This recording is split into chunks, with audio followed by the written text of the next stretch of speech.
Okay, so we're here with David Kaye. First of all, David, welcome back to Auto Assembly. Thank you very much. Have you been enjoying the convention so Oh, far? it's been great.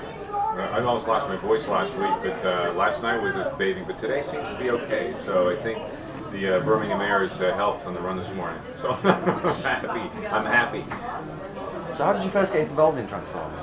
I was asked to read for it back in, must be the early 90s, 93, somewhere in there. It would have been 93, in Vancouver, and I was living up there. It was they were all talking, it was a big deal and all the Transformers thing. I didn't really grow up with it too much, and I got a pack. We all went to the agency, picked up a packet of scripts and characters, and it was like that. So we kind of went through it, and I picked the two main characters I read for Megatron and Optimus, because it gravitates toward the leads, you want. And then I picked a few of the secondary characters, and I sort of decided that for the Megatron character, he was, I guess he looked like a dinosaur to me in the original drawings, some kind of lizard dinosaur. So between Anthony Hopkins, Sean Connery, and a lizard was what I had in my head. And that's what sort of become, I took the lisp out, but I just became more regal. I added a bit of Anthony Hopkins and stretched it out. Just played with it that way. And that's how that character developed. And it did have me read for Optimus, and that's probably as close to what I remember Optimus in animated ended up at, when his voice was kind of down in here. That's what I ended up at. I remember reading for Optimus back in the days of Beast Wars. That's where it starts. You've read both. You've done both Optimus and Megatron now. Is there one you prefer over the other? Well, I mean, Optimus was tough because he's the good guy, and he has to play it pretty straight. There's a lot of little nuances you have to play, and you can't be too over the top and too underplayed. And so trying to find the right balance for Optimus was tough. For the first probably 4 episodes, I found trying to get into the character and find it was. It's tough. Like, you see Homer Simpson at the very beginning of that with, you're talking like a weird kid. And he developed into the Homer Simpson we know today. It's that type of thing. And everybody ends up, the whole series end up like that. They grow into themselves. And Megatron seemed to come pretty quickly, and just doing it and being directed by Sue and feeling more on the character, I didn't have to rush, so I could take my time and enjoy the moments. And they would animate to that little hand thing. And that was pretty cool. So they're both challenging. Megatron being the villain and having all these different sides to him was fun to play, many different levels. And Optimus, you kind of had to play him down the middle, and then slowly, peel the onion back. You know what I mean? Yeah. So I found it a little more challenging.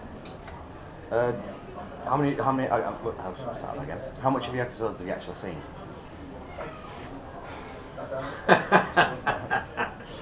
Not exactly, just a ballpark. Of the entire 3 seasons? Yeah. Probably 3 out of all of them. Like I've seen snippets. Yeah. But I've yet to sort of sit down.